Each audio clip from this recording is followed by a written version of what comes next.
Hello बच्चों, आपके अपने YouTube channel heart of NCERT में आपका स्वागत है।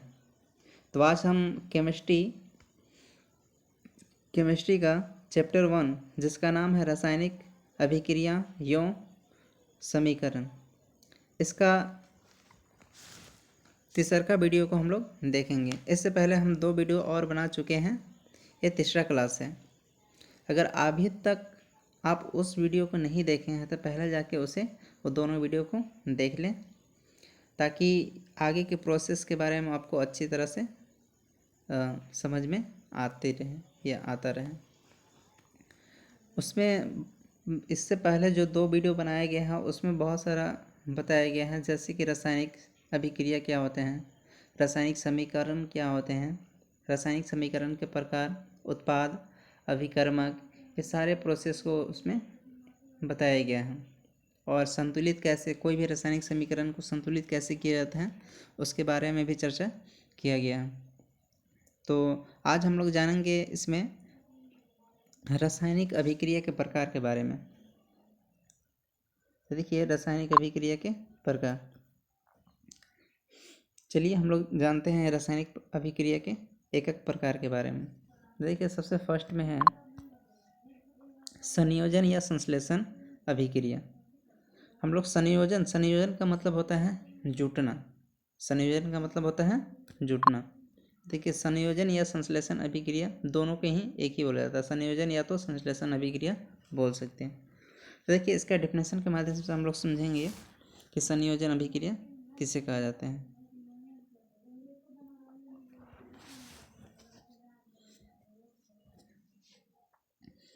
ऐसी अभिक्रिया जिसमें 2 या 2 से अधिक अभिकर्मक, यहाँ अभिकर्मक है दोस्तों, अभिकर्मक 2 या 2 से अधिक अभिकर्मक मिलकर एकल उत्पाद निर्माण करते हैं, उसे, यहाँ उसे छूट गया है दोस्तों, उसे संश्लेषण या तो संयोजन अभिक्रिया कहा जाता है। जैसे कि हम लोग समझेंगे एग्जाम्पल के माध्यम से। जैसे मान के चलिए कोई भी 2 तत्व ले रहे हैं, जैसे कैल्शियम ऑक्साइड, ये जब इसको जल में डाला जाता है H2O, तो ये बना देता है कैल्शियम हाइड्रोक्साइड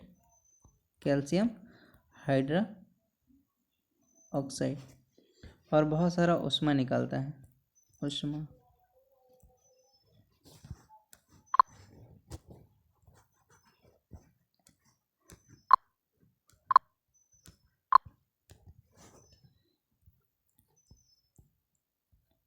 निकलता है।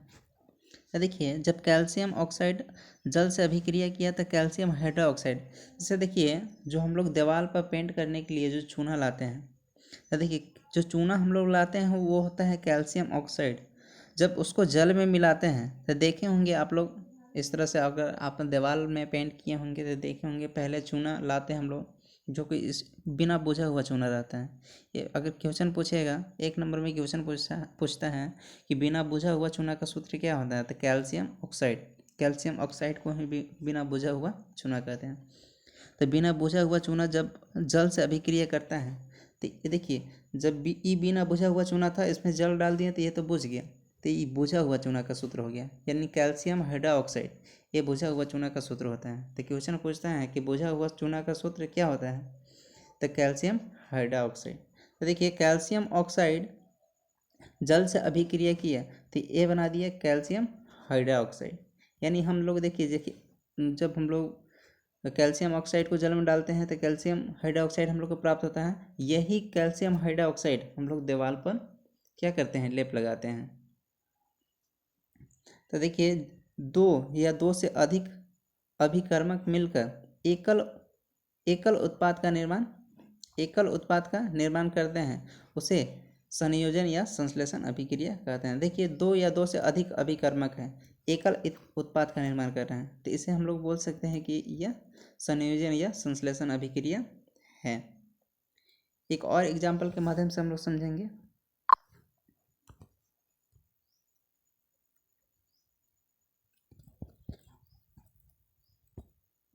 जैसे देखिए कार्बन, ये कार्बन जब ऑक्सीजन से अभिक्रिया करेगा तो ये बना देता है कार्बन डाइऑक्साइड, और ये भी ऊष्मा रिलीज करता है।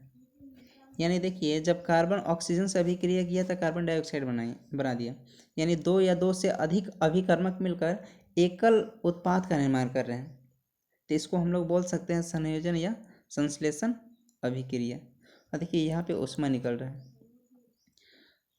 अब हम लोग इसके आगे के प्रकार के बारे में जानेंगे। आपको ये पॉइंट आपको समझ में अच्छी तरह से आ गया होगा, मुझे आशा है। तो आइए हम लोग जानते हैं इसके अगले प्रकार के बारे में। अब हम लोग समझेंगे ऊष्माक्षेपी रासायनिक अभिक्रिया। अभी देखे होंगे आप, जैसे जब कैल्शियम ऑक्साइड को जल में डाला जाता है, यानी H2O जल में डाला जाता है, तो ये बना दे रहा था कैल्शियम हाइड्रा ऑक्साइड और ऊष्मा रिलीज कर रहा था। तो देखिए इसका डेफिनेशन होता है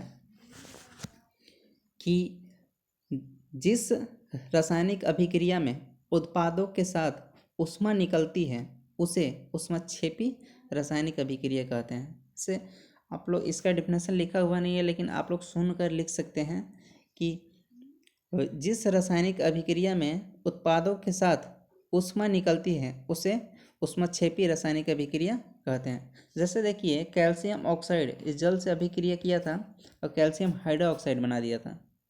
तो कैल्शियम हाइड्रोक्साइड बनाने के उपरांत यहाँ देखिए बहुत सारा ऊष्मा रिलीज कर रहा है। क्या कर रहा है?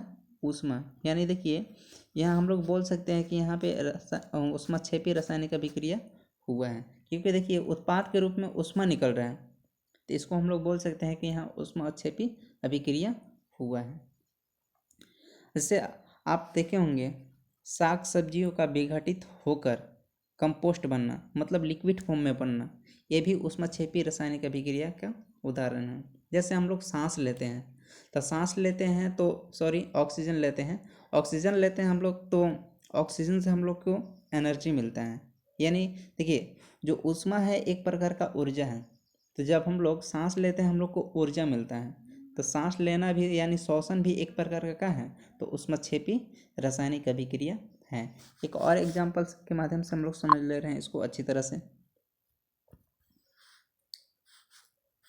जैसे देखिए मीथेन CH4, ये मीथेन का फार्मूला आता है। जब मीथेन ऑक्सीजन से अभिक्रिया करता है तो ये बना देता है carbon dioxide plus H2O, carbon dioxide plus H2O। तो देखिए जब अब प्लस ऊष्मा भी रिलीज करता है। देखिए जब मीथेन ऑक्सीजन से अभिक्रिया किया तो बना दिया कार्बन डाइऑक्साइड और प्लस जल, और बहुत सारा ऊष्मा निकल रहा है। तो ऊष्मा निकल रहे हैं यानी यहाँ पे ऊष्माक्षेपी रासायनिक अभिक्रिया हो रहा है। जिस जिस जिस रासायनिक अभिक्रिया में उस उत्पादों के साथ ऊष्मा निकलती है, देखिए उत्पाद के साथ ऊष्मा निकल रहा है, तो इसको हम लोग बोल सकते हैं कि यह ऊष्माक्षेपी रासायनिक अभिक्रिया है। तो ये पॉइंट आपको अच्छी तरह से समझ में आ गया होगा कि ऊष्माक्षेपी रासायनिक अभिक्रिया कहते किसको हैं। आइए हम लोग जानते हैं अब अगले इसके प्रकार के बारे में। अब हम लोग समझेंगे वियोजन यानी अपघटन। वियोजन या तो अपघटन अभिक्रिया। वियोजन का मतलब होता है टूटना। वियोजन का मतलब होता है टूटना, टूटना। हम लोग समझेंगे इसके डेफिनेशन के माध्यम से। पहले इसको इरेज कर लेना दोस्तों।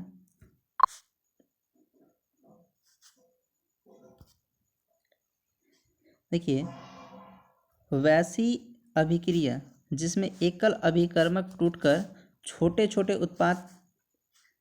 उत्पाद प्रदान करते हैं उसे वियोजन अभिक्रिया कहा जाता है। देखिए कोई भी एक एकल अभिक्रिया मतलब एक अभिकर्मक छोटे छोटे उत्पाद के रूप में प्रदान करते हैं उसे वियोजन या अपघटन अभिक्रिया कहते हैं। जैसे हम लोग समझेंगे एग्जाम्पल के माध्यम से। जैसे यहाँ देखिए जब देखिए आयरन सल्फेट को जब ऊष्मा दिया जाए आयरन सल्फेट को जब उसमें दिया गया तो ये देखिए आयरन आयरन ऑक्साइड और फिर सल्फर डाइऑक्साइड और फिर सल्फर ट्राइऑक्साइड का निर्माण कर दिया। तो देखिए एकल अभिकर्मक टूटकर छोटे छोटे उत्पाद बना दे रहा ना, यानी इस ये जो अभिक्रिया हो रहा है ये टूट रहा है। जैसे जो फेरस सल्फेट है ये छोटे छोटे पार्टों में क्या हो रहा है, टूट जा रहा है। तो इसको हम लोग बोल सकते हैं कि ये वियोजन अभिक्रिया है। तो इसका डिफिनेशन है कि वैसी अभिक्रिया जिसमें एकल अभिकर्मक टूटकर छोटे छोटे उत्पाद प्रदान करते हैं उसे वियोजन अभिक्रिया कहा जाता है। जैसे में देखिए एक और एग्जांपल देगा, कैल्शियम कार्बोनेट। अब कैल्शियम कार्बोनेट एकल अभिकर्मक है। जब एकल अभिकर्मक टूट रहा है तो देखिए कैल्शियम ऑक्साइड और फिर कार्बन डाइऑक्साइड दो छोटे छोटे उत्पाद के रूप में प्रदान हो रहा है, यानी इसको भी बोल सकते हैं कि यह वियोजन अपघटन अभिक्रिया है। तो ये पॉइंट भी आपको समझ में आ गया होगा कि वियोजन अपघटन अभिक्रिया कहते हैं किसको हैं। अब हम लोग जानेंगे इसके अगले प्रकार के बारे में। अब हम लोग समझेंगे वैद्युत अपघटन अभिक्रिया। देखिए अपघटन का मतलब अभी हम जस्ट बताए हैं कि अपघटन का मतलब भी टूटना होता है, वियोजन का मतलब भी टूटना होता है। अब देखिए यहाँ वैद्युत मतलब बिजली के माध्यम से तोड़ा जा रहा है, यानी लाइट जिसको बोल सकते हैं। तो देखिए इसका डिफिनेशन है कि जब किसी वैद्युत की सहायता से किसी यौगिक को तोड़ते हैं तो इस घटना को वैद्युत अपघटन अभिक्रिया कहा जाता है। मतलब देखिए कोई भी अभिक्रिया होने के लिए अगर उसमें वैद्युत यानी बिजली दिया जाता है और वो अभिक्रिया संपन्न हो रहा है तो उसी को बोलेंगे वैद्युत अपघटन अभिक्रिया। जैसे में हम लोग एग्जाम्पल के माध्यम से समझेंगे। जैसे NaCl है, NaCl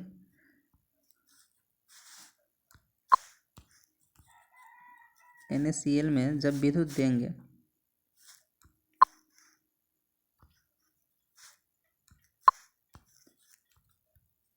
विद्युत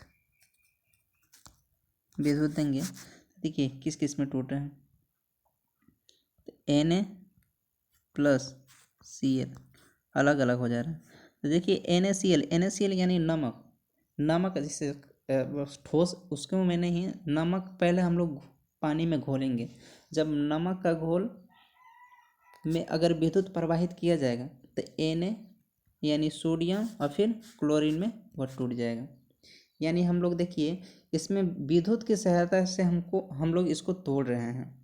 तो यहाँ जिसमें हम लोग कोई भी अभिक्रिया होने के लिए अगर विद्युत की सहायता से उसको कुछ भी किया जा रहा है, तोड़ा जा रहा है या संयोज किया जा रहा है, विद्युत की सहायता से इसे तोड़ा ही जाएगा। तो विद्युत की सहायता से कोई भी चीज़ को अगर तोड़ा जा रहा है तो उसी को बोलेंगे वैद्युत अपघटन अभिक्रिया। तो ये पॉइंट भी आपको समझ में आ गया होगा कि वैद्युत अपघटन अभिक्रिया किसे कहा जाता है। अब हम लोग जानेंगे इसके अगले प्रकार के बारे में, प्रकाश अपघटन अभिक्रिया इसके बारे में जानेंगे। देखिए वैसी अभिक्रिया जो प्रकाश की उपस्थिति में होता है उसे रासायनिक अभिक्रिया कहते हैं। जैसे में देखे होंगे कि जो पेड़ पौधा होता है, पेड़ पौधा अपना भोजन प्रकाश के माध्यम से बनाता है। तो जो वहाँ पे अभिक्रिया होता है, अब देखिए जो भोजन बन रहा है एक प्रकार का अभिक्रिया है, रासायनिक अभिक्रिया है। अब देखिए वहाँ पे जो रासायनिक अभिक्रिया हो रहा है प्रकाश के माध्यम से हो रहा है, तो उसको हम लोग बोल सकते हैं कि प्रकाश अपघटन अभिक्रिया हो रहा है। देखिए इसका डिफिनेशन ही है कि वैसे अभिक्रिया जो प्रकाश की उपस्थिति में होता है उसे प्रकाश अपघटन अभिक्रिया कहते हैं। जैसे में एग्जाम्पल के माध्यम से हम लोग इसको समझते हैं। जैसे AgCl यानी सिल्वर क्लोराइड को जब सूर्य का प्रकाश दिया जाता है तो ये बना देगा Ag+Cl2। यानी देखिए सिल्वर क्लोराइड को जब सूर्य का प्रकाश दिया गया तो ये टूट गया, किस किस में टूट रहा है, तो Ag और फिर Cl में टूट गया। यानी हम देखिए इसको हम लोग तोड़ रहे हैं, किसके माध्यम से तोड़ रहे हैं? तो प्रकाश के माध्यम से तोड़ रहे हैं। किसी अभिक्रिया को अगर प्रकाश के माध्यम से तोड़ा जाए उसी को बोलेंगे प्रकाश अपघटन अभिक्रिया। और देखिए एक और एग्जाम्पल के माध्यम से समझते हैं। जैसे देखिए AgBr,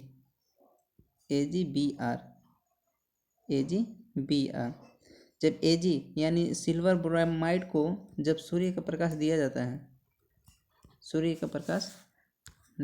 है, तो देखिए ये बना देगा Ag प्लस Br। तो देखिए सिल्वर ब्रोमाइड को जब सूर्य का प्रकाश दिया गया तो इस सिल्वर और फिर ब्रोमीन में क्या हुआ? टूट गया। यानी देखिए ये प्रकाश के माध्यम से टूट रहा है। तो जब प्रकाश के माध्यम से टूट रहा है तो ये आप ये समझेंगे कि यहाँ प्रकाश अपघटन अभिक्रिया हो रहा है। तो आप इस पॉइंट को भी समझ गए होंगे कि प्रकाश अपघटन अभिक्रिया किसे कहा जाता है। अब हम लोग समझेंगे इसके अगले प्रकार के बारे में, ऊष्माशोषी रासायनिक अभिक्रिया। अब देखिए ऊष्माशोषी रासायनिक अभिक्रिया किसे कहा जाता है?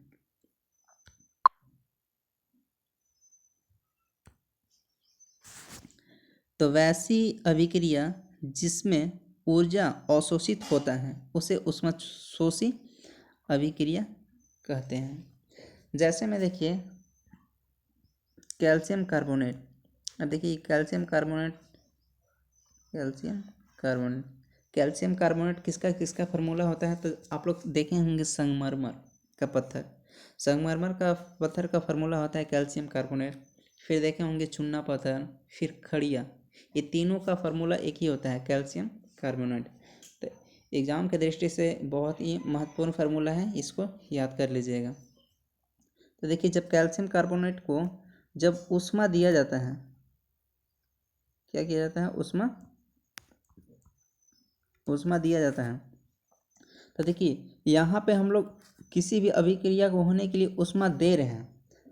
अब देखिए कैल्शियम कार्बोनेट को जब ऊष्मा दिए हैं तो ये टूट जाता है किस किस में? तो कैल्शियम ऑक्साइड और फिर कार्बन डाइऑक्साइड में। तो देखिए वैसी अभिक्रिया जिसमें ऊर्जा यानी ऊष्मा अवशोषित होता है उसे ऊष्माशोषी अभिक्रिया कहा जाता है। शोषी मतलब होता है किसी चीज़ को एब्जॉर्ब करना। तो देखिए जो कैल्शियम कार्बोनेट है इसको तोड़ने के लिए ऊष्मा दिया जा रहा है, तो इसको हम लोग बोल सकते हैं ऊष्माशोषी रासायनिक अभिक्रिया। तो ये टॉपिक भी आपको समझ में आ गया होगा कि ऊष्माशोषी रासायनिक अभिक्रिया किसे कहा जाता है। अब हम लोग जानेंगे इसके अगले प्रकार के बारे में। इसके अगले प्रकार के जानने से पहले हम लोग समझेंगे अभिक्रियाशीलता श्रेणी कि अभिक्रियाशीलता श्रेणी किस मतलब क्या होता है। तो देखिए कोई भी धातु है वो कितना जल्दी अभिक्रिया कर ले रहा है उसी को बोलते हैं अभिक्रियाशीलता श्रेणी।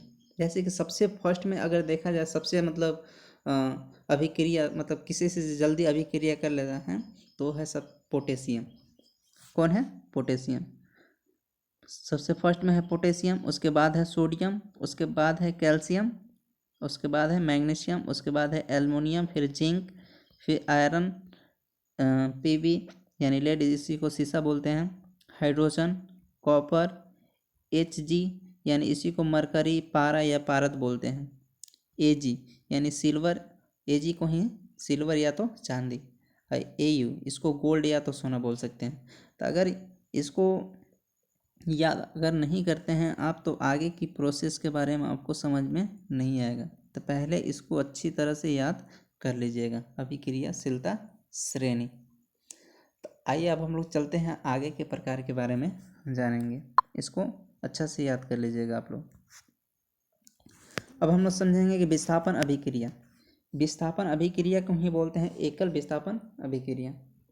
अब हम लोग समझेंगे कि विस्थापन अभिक्रिया कहते किसको हैं, तो इसके डेफिनेशन के माध्यम से हम लोग समझेंगे। तो देखिए जब किसी परमाणु या परमाणुओं की समूह को उनके विलयन से उससे अधिक क्रियाशील परमाणुओं के समूह द्वारा विस्थापित कर दिया जाए तो इस प्रकार रासायनिक अभिक्रिया को एकल विस्थापन अभिक्रिया कहते हैं।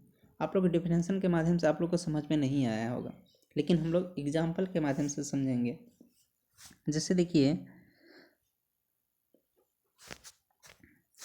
कलम चेंज कर दे रहे हैं दोस्तों। जैसे Zn यानी जिंक, जिंक जब कॉपर सल्फेट से अभिक्रिया करेगा, कॉपर सल्फेट से अभिक्रिया करेगा, तो अब देखिए जो जिंक होता है ये कॉपर से ज़्यादा अभिक्रियाशील धातु है। तो जब ज़्यादा अभिक्रियाशील धातु है तो इसको क्या कहेगा कि तुम हटो इस जगह से, हम इसके पास आएंगे। यानी अब ये इसको हटा देगा तो अब इस जो जिंक है ये किसके साथ जुड़ जाएगा, तो ये सल्फेट के साथ जुड़ जाएगा और कॉपर बाहरी हो जाएगा। तो अब बना देगा जिंक सल्फेट प्लस कॉपर। यानी देखिए जब किसी परमाणु या परमाणुओं के समूह के उनके बिलियन से उससे अधिक क्रियाशील परमाणु के समूह द्वारा विस्थापित कर दिया जाए तो इस प्रकार की रासायनिक अभिक्रिया को एकल विस्थापन या विस्थापन अभिक्रिया कहते हैं। तो देखिए जो ये पदार्थ था जिंक, ये कॉपर से ज़्यादा अभिक्रियाशील था। अब इसको क्या कर दिया, तो इसको हटा दिए यानी विस्थापित कर दिया।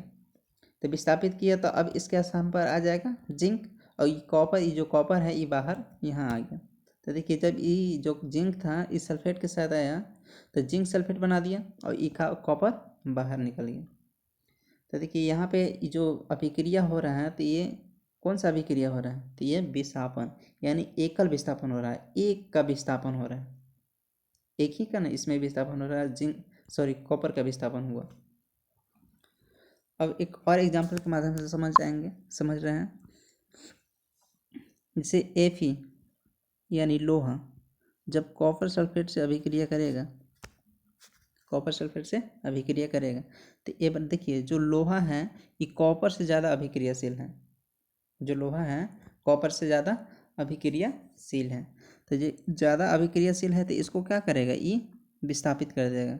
जो लोहा है कॉपर को क्या कर देगा, विस्थापित कर देगा। तो जो कॉपर की जगह पर कौन आ जाएगा, लोहा, यानी अब बना देगा FeSO4 प्लस कॉपर। तो यहाँ देखिए यहाँ भी एक का ही विस्थापन हो रहा है, तो इसको हम लोग बोल सकते हैं कि एकल विस्थापन अभिक्रिया। फिर से एक बार डेफिनेशन को देख ले रहे हैं कि जब किसी परमाणु या परमाणुओं की समूह को उनकी बिलियन से उससे अधिक क्रियाशील परमाणुओं के समूह द्वारा विस्थापित कर दिया जाए तो इस प्रकार की रासायनिक अभिक्रिया को एकल विस्थापन अभिक्रिया कहते हैं। तो ये पॉइंट भी आपको समझ में आ गया होगा कि विस्थापन या एकल विस्थापन अभिक्रिया किसे कहा जाता है। आइए अब हम लोग जानेंगे इसके अगले प्रकार के बारे में, उभय विस्थापन या द्विविस्थापन अभिक्रिया। अभी हम लोग पढ़े थे एकल विस्थापन, अब हम लोग पढ़ेंगे द्विविस्थापन। अब इसमें दो का विस्थापन होगा। तो इसके डेफिनेशन के माध्यम से हम लोग समझेंगे कि ऐसी अभिक्रिया जिसके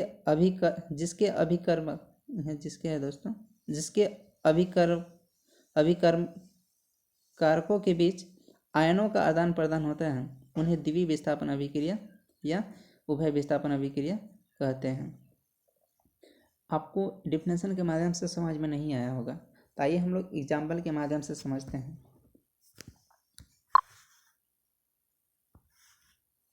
जैसे देखिए सोडियम सल्फेट जब अभिक्रिया करता है बेरियम क्लोराइड से, सोडियम सल्फेट जब अभिक्रिया करता है बेरियम क्लोराइड से, देखिए क्या क्या बनाएगा, बेरियम सल्फेट प्लस NaCl। अब देखिए कोई भी धातु होता है उस पर प्लस चार्ज रहता है, तो देखिए ये प्लस चार्ज इस पर है, इस पर माइनस चार्ज है।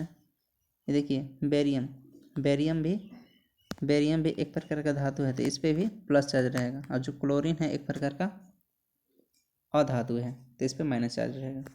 तो अब देखिए जो प्लस वाला है किसके पास जाएगा, माइनस के पास जाएगा।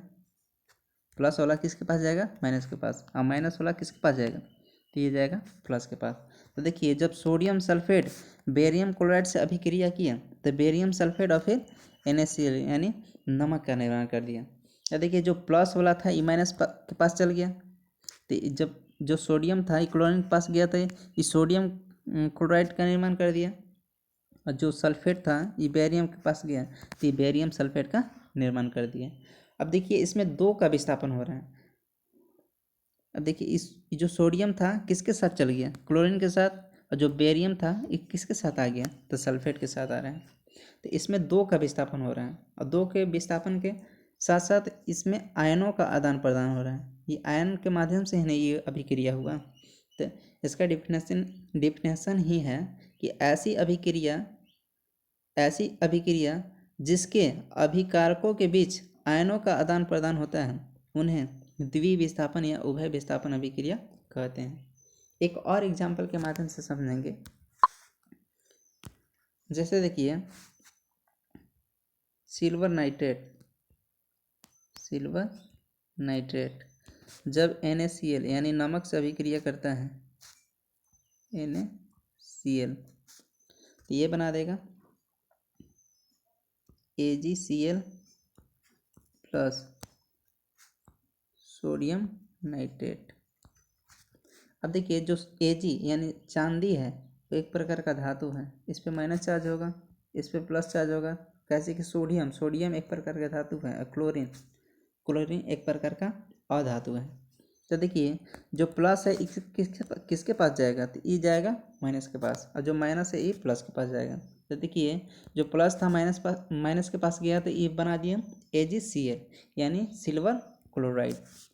जो नाइट्रेट था वो चल गया सोडियम के पास, तो ये बना दिया सोडियम नाइट्रेट। तो यहाँ भी देखिए 2 का विस्थापन हो रहा है, एक Ag का विस्थापन हुआ और फिर सोडियम का विस्थापन। सोडियम किसके साथ जुड़ गया, तो नाइट्रेट के साथ जुड़ गया, और फिर जो चांदी था, चांदी किसके साथ जुड़ गया, तो क्लोरीन के साथ जुड़ गया।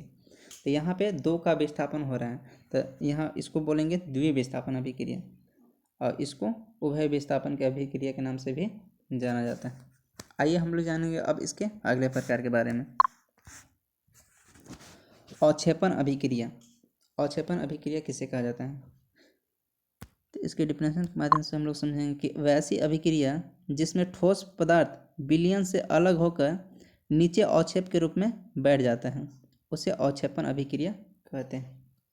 वैसे अभिक्रिया जिसमें ठोस पदार्थ विलयन से अलग होकर नीचे अवक्षेप के रूप में बैठ जाते हैं उसे क्या कहते हैं, तो अवक्षेपण या अवक्षेप अभिक्रिया कहते हैं।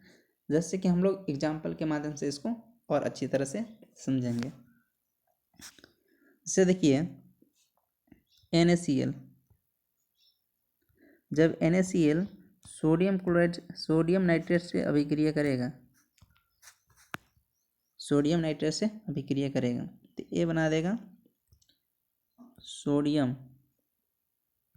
Nitrate plus AgCl। अब देखिए यहाँ देखिए जब सोडियम क्लोराइड सिल्वर नाइट्रेट से अभिक्रिया किया तो सिल्वर नाइट्रेट और फिर AgCl यानी सिल्वर क्लोराइड का निर्माण किया। तो देखिए जो ई सिल्वर नाइट्रेट है ई विलयन है, और जो ई सिल्वर क्लोराइड है ये अवक्षेप के रूप में यानी ठोस पदार्थ है। ये ठोस पदार्थ इसके नीचे क्या होता है, तो बैठ जाता है। इसमें देखिए अवक्षेप के रूप में कौन बैठ रहा है, तो AgCl यानी सिल्वर क्लोराइड। तो वैसा अभिक्रिया जिसमें ठोस पदार्थ विलयन से अलग होकर अवक्षेप के रूप में नीचे बैठ जाता है उसे अवक्षेपण अभिक्रिया कहते हैं। तो जैसे इसमें कौन है अवक्षेप के रूप में बैठ रहा है, तो AgCl। एक और एग्जाम्पल के माध्यम से समझेंगे। जिससे देखिए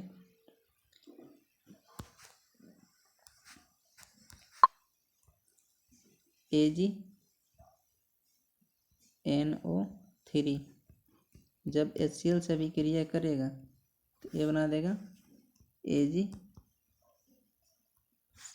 प्लस HNO3 यानी नाइट्रिक। देखिए जो HNO3 है ये नाइट्रिक एसिड का फार्मूला होता है। देखिए जब सिल्वर नाइट्रेट HCl से अभिक्रिया किया तो AgCl बनेगा यानी सिल्वर क्लोराइड, और फिर NH3 यानी नाइट्रिक एसिड का निर्माण कर दिया। तो देखिए इसमें अवक्षेप के रूप में कौन काम कर रहा था, अवक्षेप के रूप में इसमें भी काम कर रहा है AgCl।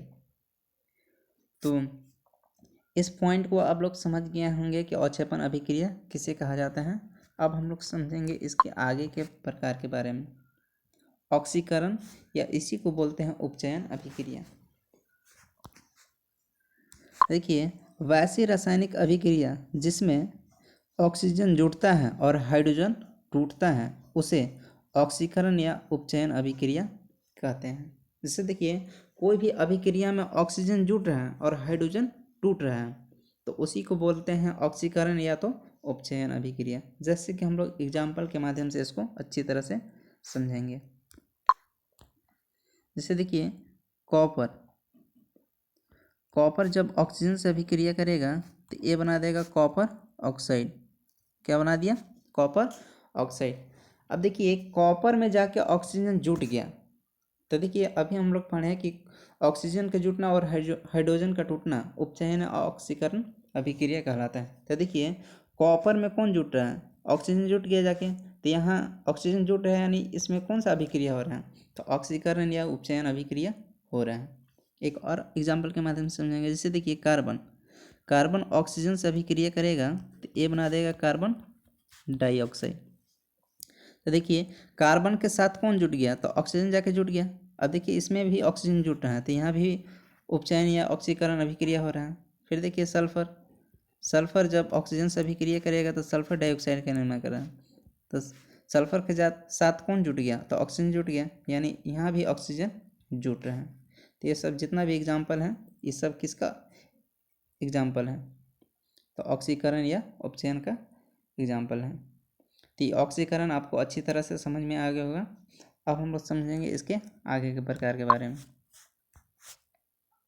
आगे के प्रकार के बारे में जानने से पहले हम लोग समझेंगे कि अकारक पदार्थ किसे कहा जाता है। अकारक पदार्थ किसे कहा जाता है, तो वैसा पदार्थ जिसका ऑक्सीकरण या उपचयन होता है उसे अकारक पदार्थ कहते हैं। जैसे अभी हम लोग पढ़े,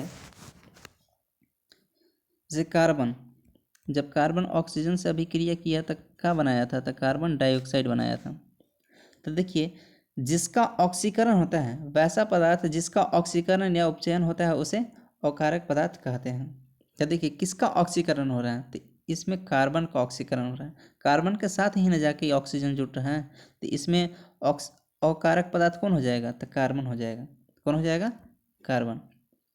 और फिर एक और एग्जांपल से समझेंगे। जैसे सल्फर ऑक्सीजन से अभिक्रिया किया तो ये बना दिया सल्फर डाइऑक्साइड।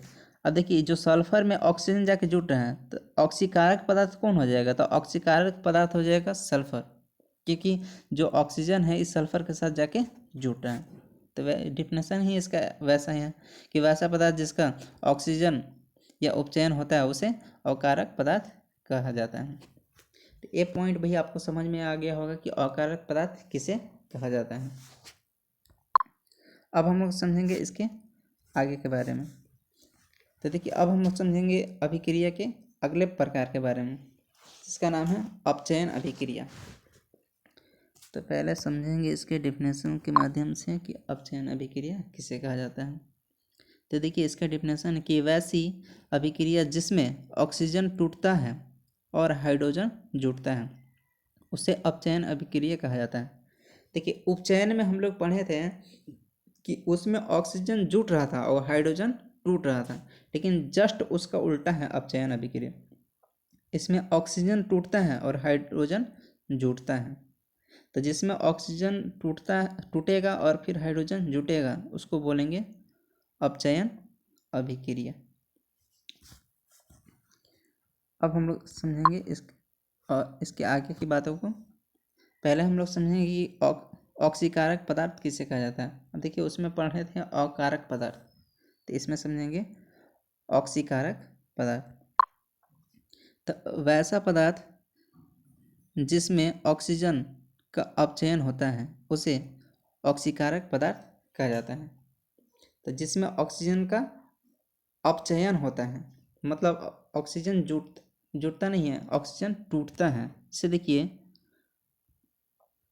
कॉपर ऑक्साइड, जब कॉपर ऑक्साइड को उष्मा देंगे, जब कॉपर ऑक्साइड को उष्मा देंगे तो ये बन जाएगा कॉपर प्लस ऑक्सीजन। तो देखिए इसमें किसका अपचयन हो रहा है, किसका अपचयन हो रहा है, तो कॉपर ऑक्साइड का अपचयन हो रहा है, क्योंकि देखिए इसी से ऑक्सीजन टूट रहा है, कॉपर ऑक्साइड से ऑक्सीजन क्या हो रहा है, टूट रहा है। तो किसी किसी चीज़ का किसी चीज़ में से ऑक्सीजन का टूटना क्या कहलाता है, तो अपचयन अभिक्रिया कहलाता है। और फिर ऑक्सीकारक पदार्थ किसे कहते थे, वैसा पदार्थ जिसमें ऑक्सीजन का अपचयन होता है, तो उसे क्या कहा जाता है, ऑक्सीकारक पदार्थ। तो देखिए इसमें किसका अपचयन हो रहा है, तो इसमें अपचयन हो रहा है कॉपर ऑक्साइड का, क्योंकि कॉपर ऑक्साइड से ही ये ऑक्सीजन टूट के अलग हो रहा है। देखिए कॉपर अलग हो गया, फिर ऑक्सीजन अलग हो गया, तो इसमें ऑक्सीकारक पदार्थ कौन है, तो कॉपर ऑक्साइड। अब हम लोग जानेंगे इसके अगले प्रकार के बारे में, रेडॉक्स अभिक्रिया। रेडॉक्स अभिक्रिया किसे कहा जाता है, तो इसके डेफिनेशन के माध्यम से पहले समझेंगे हम लोग। तो वैसा अभिक्रिया जिसमें उपचयन और अपचयन दोनों हो उसे रेडॉक्स अभिक्रिया कहा जाता है। मतलब कि अभी हम लोग पढ़े कि अपचयन और फिर उपचयन अभिक्रिया, अगर अपचयन और फिर उपचयन दोनों प्रक्रिया अगर किसी में हो रहा है तो उसी को बोलेंगे हम लोग रेडॉक्स अभिक्रिया। जैसे हम लोग एग्जाम्पल के माध्यम से इसको और अच्छी तरह से समझेंगे। जैसे देखिए कॉपर, रुक जाइए दोस्तों, जैसे देखिए कॉपर ऑक्साइड H2, जब कॉपर ऑक्साइड हाइड्रोजन से अभिक्रिया करेगा तो कॉपर प्लस H2O बनाता है, कॉपर और फिर H2O बनाता है। तो देखिए इसमें से देखिए कॉपर ऑक्साइड में से ऑक्सीजन टूट रहा है यानी हट रहा है, और किसके साथ जुड़ रहा है, देखिए कॉपर ऑक्साइड में से ऑक्सीजन हट रहा है तो इसको बोलेंगे अपचयन अभिक्रिया। और किसके साथ ऑक्सीजन जुड़ रहा है, तो हाइड्रोजन के साथ ऑक्सीजन जुड़ रहा है।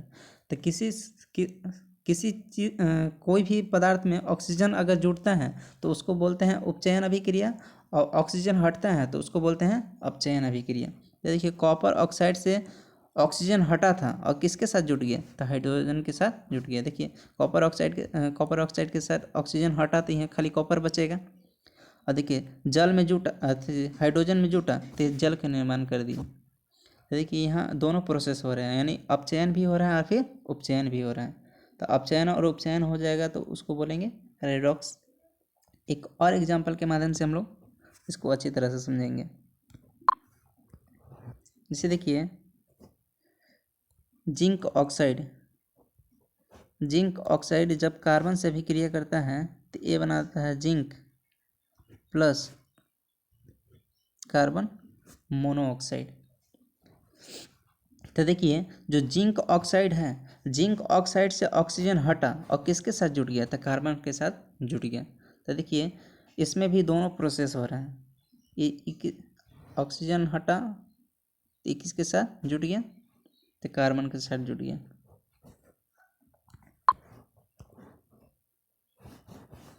ऑक्सीजन हटा तो किसके साथ जुट गया, देखिए ये ऑक्सीजन जाके किसके साथ जुट गया, कार्बन के साथ, तो ये कार्बन मोनोऑक्साइड का निर्माण कर दिया।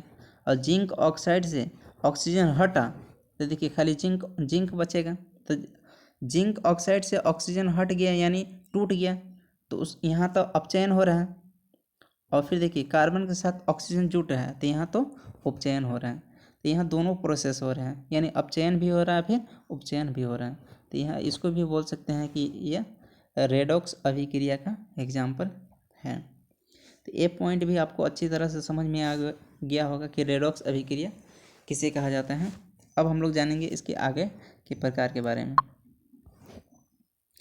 समझेंगे। अब उदासीनीकरण अभिक्रिया, उदासीनीकरण अभिक्रिया किसे कहा जाता है, तो पहले इसके हम लोग डेफिनेशन के माध्यम से समझेंगे कि जब अम्ल या क्षार आपस में अभिक्रिया करता है तो लवण और जल बनाता है। तो ऐसी अभिक्रिया को उदासीनीकरण अभिक्रिया कहा जाता है। जैसे देखिए HCl, देखिए HCl जो है ये हाइड्रोक्लोरिक अम्ल इसको बोला जाता है। तो ये एक प्रकार का अम्ल है। जो NaOH ये सोडियम हाइड्रोक्साइड है, ये एक प्रकार का क्षार है। जब ये दोनों अभिक्रिया करता है तो ये बना देगा NaCl प्लस H2O। तो देखिए जब अम्ल क्षार से अभिक्रिया किया तो ये लवण यानी जो NaCl है ये एक प्रकार का लवण है, लवण, ये जल बन गया। तो देखिए जल और फिर लवण का निर्माण होगा। तो इस अभिक्रिया को बोलते हैं उदासीनीकरण अभिक्रिया। तो आप लोग को ये पॉइंट भी समझ में आ गया होगा कि उदासीनीकरण अभिक्रिया किसे कहा जाता है। इसके बारे में और हम लोग को चर्चा करना है उदासीनीकरण अभिक्रिया के बारे में। जैसे अम्ल और क्षार, अम्ल क्षार एवं लवण पढ़ेंगे तो उसमें इसके बारे में और अच्छी तरह से चर्चा करेंगे। सो थैंक यू दोस्तों, please subscribe my YouTube channel. और हाँ, अगर आप मेरे यूट्यूब पर नए हैं तो मेरे यूट्यूब चैनल को सब्सक्राइब कर दीजिएगा और फिर लाइक कीजिएगा और बताइएगा कि ये वीडियो कैसा आपको लगा। और हाँ, अगर ये वीडियो अगर आपको अच्छा लगा होगा तो अपने दोस्तों को शेयर कीजिएगा। सो थैंक यू दोस्तों, जय हिंद, जय भारत।